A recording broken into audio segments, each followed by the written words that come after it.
Oi pessoal, eu sou a Letícia, a monitora de Filosofia da 2 Dedos de Monitoria, e hoje nós iremos falar sobre Platão.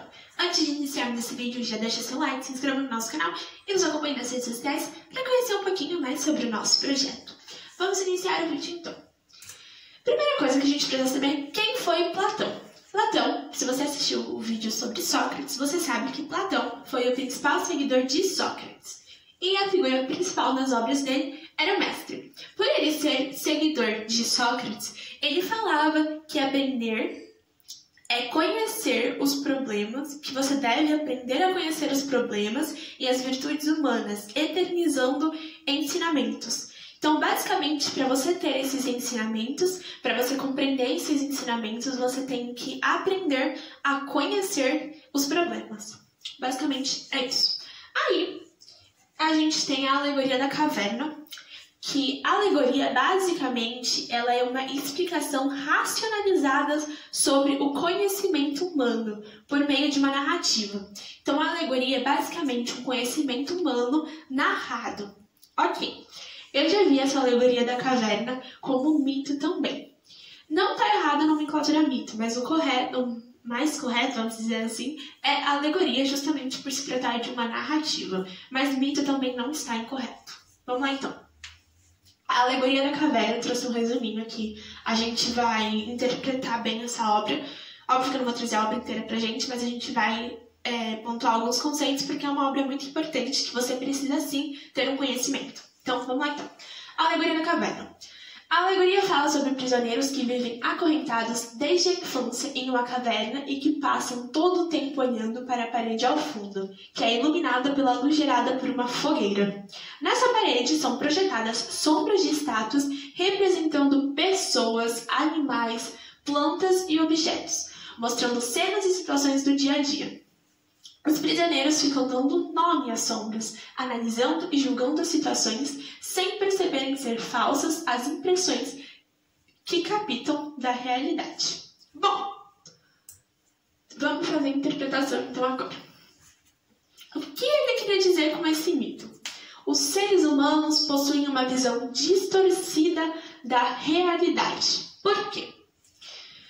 Quando eles estavam dentro dessa caverna, eles viam sombras de pessoas, animais, plantas e objetos mostrando cenas do dia a dia. Nem sempre essas cenas, essas sombras, são o que parecem. Então, por isso que tem essa falsa sensação de ter uma visão da realidade. Na verdade, uma visão distorcida. O que ele queria dizer com os seres humanos, ou seja, os prisioneiros? Ele falava que os prisioneiros são as pessoas que enxergam e acreditam apenas nas imagens criadas pelos sentidos, pela cultura, pelos conceitos, pelas informações que são apresentadas para ele. Ou seja, aquele ser humano, aquela pessoa que sempre vive nos padrões do que é apresentado para ela, aquela vida monótona. Enfim, ou seja, os seres humanos são esses prisioneiros da caverna do mito, da alegoria da caverna. A caverna, ela vai simbolizar o mundo, porque o homem ele é restrito à vida repetitiva, ou seja, à rotina.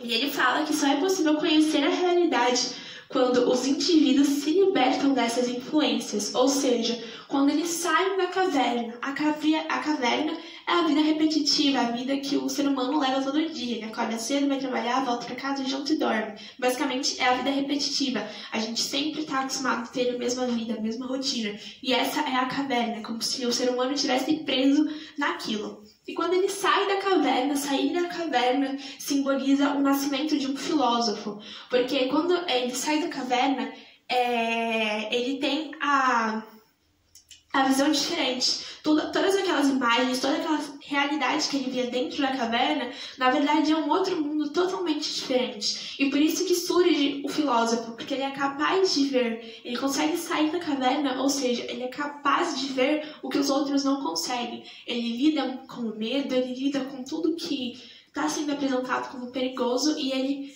se liberta de tudo aquilo. Por isso que quando ele sai da caverna, ele é considerado um filósofo. E ele tem a obrigação de retornar para essa caverna e salvar os outros. Então, aqui fala: a função da filosofia, resgatar a pessoa que se encontra nas sombras e conduzir à luz da realidade. Ou seja, as pessoas que estão nas sombras serão as pessoas que estão dentro da caverna, que veem aquelas imagens, aquelas sombras e julgam algo que na verdade não é.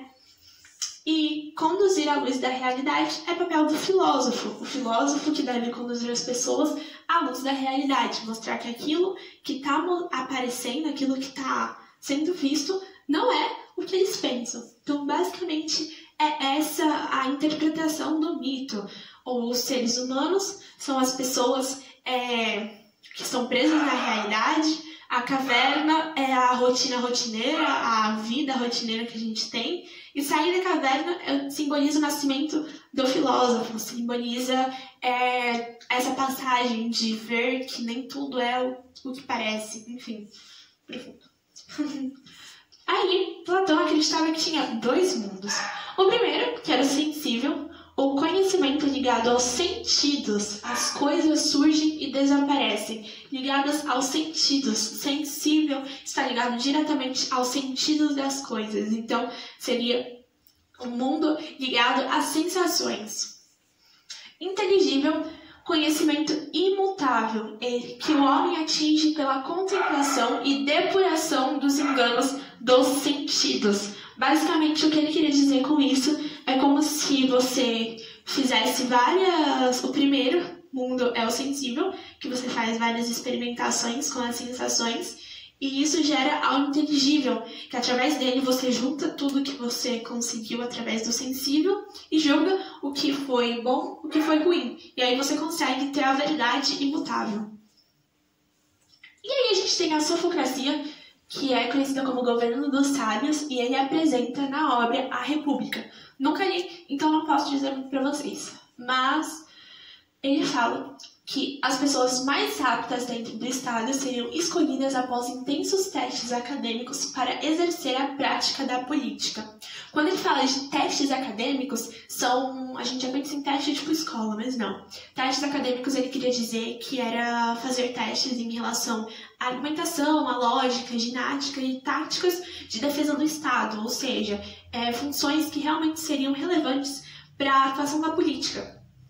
Então, basicamente, esses eram os testes acadêmicos que Platão citava.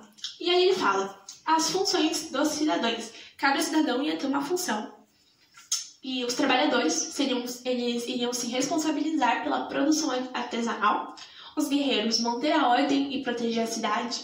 E os sábios formariam um conselho no qual seria designado um rei. Ou seja, os trabalhadores seriam a mão de obra, os guerreiros seriam a proteção e os sábios seriam... vamos dizer assim, a política. Seria as pessoas responsáveis por colocar ordem, vamos dizer assim, em tudo. Aí a gente tem aqui uma questão do Enem. Para Platão, o que havia de verdadeiro em Parmênides era que o objeto de conhecimento é um objeto de razão e não de sensação. E era preciso estabelecer uma relação entre objeto racional e objeto sensível, ou seja, estabelecer uma relação entre objeto racional e objeto sensível, ou seja, eles estariam se interligando.